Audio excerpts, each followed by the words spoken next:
ప్రపంచంలో కల్లా అతిపెద్ద ప్రజాస్వామ్య దేశం భారతదేశం.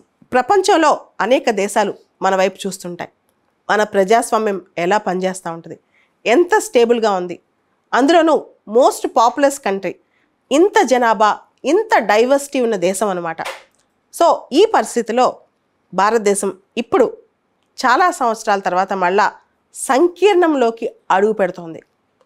గత 10 సంవత్సరాలుగా మనం స్టేబుల్ గవర్నమెంట్ చూసాం. ప్రాపర్గా ఒక పార్టీకి మెజారిటీ వచ్చింది. వాళ్ళకి అలయన్స్తో పార్ట్నర్స్తో పెద్ద పనేం లేదు. కానీ ఇప్పుడు అలా కాదు. మ్యాజిక్ ఫిగర్ ఏదైతే ఉందో 272, అది సింగిల్ పార్టీగా బీజేపీ సాధించలేకపోయింది. దాంతో అలయన్స్ పార్ట్నర్స్తో పని వచ్చింది. ఎన్డీఏ మొత్తం కలిపి 292 సీట్స్ లోక్సభలో వచ్చాయి. అయితే ఉత్తరప్రదేశ్లో, రకరకాల రాష్ట్రాల్లో బీజేపీ కొంత దెబ్బతిన్న మాట వాస్తవం. అసలు యూపీలో ఏమైంది, ఉత్తరప్రదేశ్లో ఎందుకు మెజారిటీ తగ్గింది? దానికి ప్రధానమైన కారణం యూపీలో, అక్కడ ఆంధ్రప్రదేశ్లో, తెలంగాణలో ఈ కాస్ట్ పాలిటిక్స్ ఎలా ఉంటాయో ఉత్తరప్రదేశ్లో కూడా అలానే ఉన్నాయి. మేజర్గా రూలింగ్ పార్టీ అక్కడ ఠాకూర్స్ని క్లోజ్గా చేసుకుని, ఠాకూర్స్ని దగ్గర తీసుకుని ఇతర కులాల్ని స్లోగా దూరం చేసుకోవడం అనమాట. ముఖ్యంగా కుర్మీ కమ్యూనిటీల రకరకాల కమ్యూనిటీస్ని దూరం చేసుకోవటం అనమాట. ఇటువంటివన్నీ మేజర్గా అక్కడ చాలామంది అనుకుంటుంది ఏమిటంటే అయోధ్యలో రామ మందిరం కట్టేశారు, కానీ బీజేపీ పర్ఫార్మెన్స్ కేవలం 33 సీట్లకే ఆగిపోయింది. మోడీ గారికి కూడా అనుకున్నంత మెజారిటీ రాలేదు వారణాసి నుంచి. ఇవన్నీ అందరూ ఆలోచించారు. కానీ క్వశ్చన్ ఏంటంటే అక్కడ కొన్ని కులాలని పైకి తీసుకొచ్చి కొన్ని కులాలతోనే ఉంటే ఆటోమేటిక్గా మిగతా కులాలు ప్రిజుడిస్ ఫీల్ అవుతాయి, లేదా ఎన్వియస్నెస్ ఫీల్ అవుతాయి, లేదా మమ్మల్ని అన్యాయం చేశారని ఫీల్ అవుతాయి. అలాంటిది జరిగింది యూపీలో. చాలా పెద్ద తేడానే అక్కడ జరిగిందనమాట. ఉత్తరప్రదేశ్లో మనం చూసుకుంటే సమాజ్వాదీ పార్టీకి 37 సీట్లు, బీజేపీకి 33 సీట్లు, కాంగ్రెస్కి 6 సీట్లు వచ్చాయి.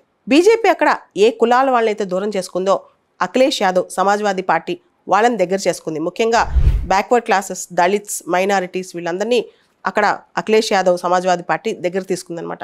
దానివల్లనే యూపీలో కొంతవరకు ఎన్నికల ఫలితాలు తారుమారయ్యాయి. ఇకపోతే వెస్ట్ బెంగాల్లో 42 లోక్సభ స్థానాలుంటే 29 తృణమూల్ కాంగ్రెస్ కలిసింది. చాలామంది అనుకున్నారు సందేశ్ కలి అలాంటి ఎపిసోడ్స్ తర్వాత తృణమూల్ కాంగ్రెస్ వీక్ అయిపోద్ది, ముఖ్యంగా వెస్ట్ బెంగాల్లో ఎంపీ సీట్లు అని. కానీ బీజేపీ అక్కడ కేవలం 12 సాధించగలిగింది. సో యూపీ, వెస్ట్ బెంగాల్ ఇవన్నీ కూడా కాస్త దెబ్బతింది బీజేపీకి. అదేవిధంగా బీహార్ చూసుకుంటే బీహార్లో 40 లోక్సభ స్థానాలు ఉన్నాయి. దానిలో 12 జేడీయూ, 12 బీజేపీ, 4 ఆర్జేడీ అనమాట. ఇక్కడ కూడా బీజేపీ అనుకున్నది సాధించలేకపోయింది. తమిళనాడు పాలిటిక్స్ మనం చూసుకుంటే అక్కడ ఖచ్చితంగా ద్రవిడియన్ పాలిటిక్సే. ఈ ద్రవిడియన్ పార్టీస్లోనే చాలామంది అక్కడ రిజిస్టర్ అయిపోతారు. దాదాపు 1 కోటి మందికి పైగా అక్కడ ట్రేడ్ యూనియన్స్ ఇలా రకరకాలుగా ద్రవిడియన్ పార్టీస్లోనే కంప్లీట్గా రిజిస్టర్ అయి ఉంటారనమాట.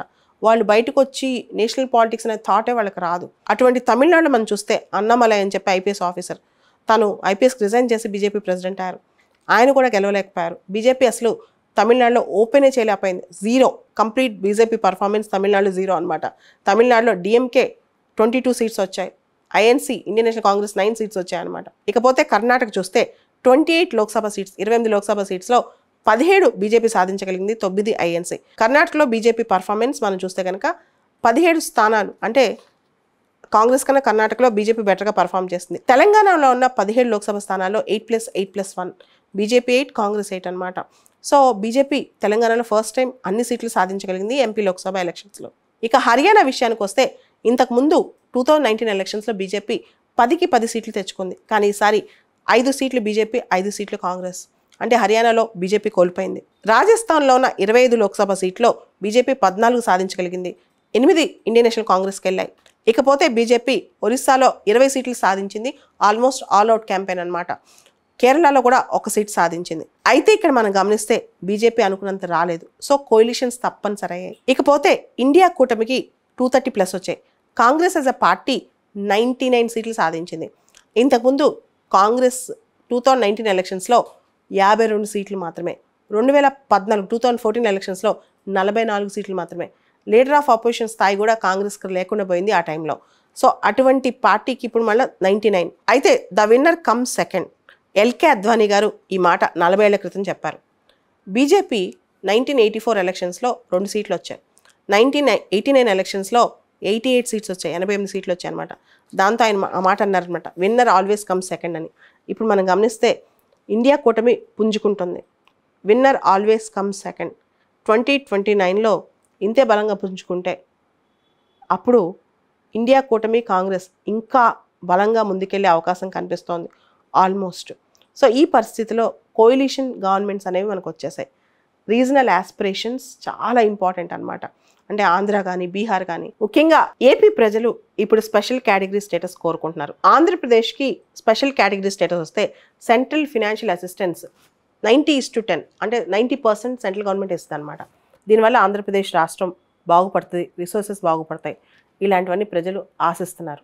ఇప్పుడు సెంట్రల్ గవర్నమెంట్ ఎలాంటి నిర్ణయం తీసుకుంటుందో మనం చూడాలి. బీహార్ కూడా ఇలాంటి డిమాండ్స్ ఉన్నాయి. కోయిలిషన్ పాలిటిక్స్ ఒక అందుకు మంచిదే, రీజనల్ ఆస్పిరేషన్స్ని ముందుకు తీసుకెళ్ళొచ్చు. కానీ కోయిలిషన్ పాలిటిక్స్ వల్ల ఒక్కొక్కసారి గవర్నమెంట్స్ పడిపోయే ప్రమాదం కూడా ఉంటుందన్నమాట. సడన్గా ఎవరన్నా సపోర్ట్ విత్డ్రా చేసుకుంటే గవర్నమెంట్ మళ్ళీ కాన్ఫిడెన్స్ ప్రూవ్ చేసుకోవాల్సిన అవసరం రావచ్చు. సో మొత్తానికి మనం వచ్చే 5 years మాత్రం కోయిలిషన్ ఎరాలో జరగబోయే రీజనల్ ఆస్పిరేషన్స్లో సెంట్రల్ గవర్నమెంట్ ఎంతవరకు సపోర్ట్ చేస్తుంది, తర్వాత ఈ పొలిటికల్ ఆస్పెక్ట్స్లో ఏ పార్టీ ఎంతవరకు నిలకడగా ఉంటుంది, ఇవన్నీ కూడా మనం గమనించవచ్చు కోయిలిషన్ ఎరాలో. ముఖ్యంగా కోయిలిషన్స్ అంటే మ్యారేజెస్ ఆఫ్ అడ్జస్ట్మెంట్ అంటారు, అవసరం కొద్దీ అయ్యే పెళ్ళిళ్ళు లాంటివి అనమాట. సో ఇలాంటప్పుడు నిజంగా ఈ కోయిలిషన్స్ బాగు చేస్తే దేశాన్ని లేదా అని కూడా చూడాలి.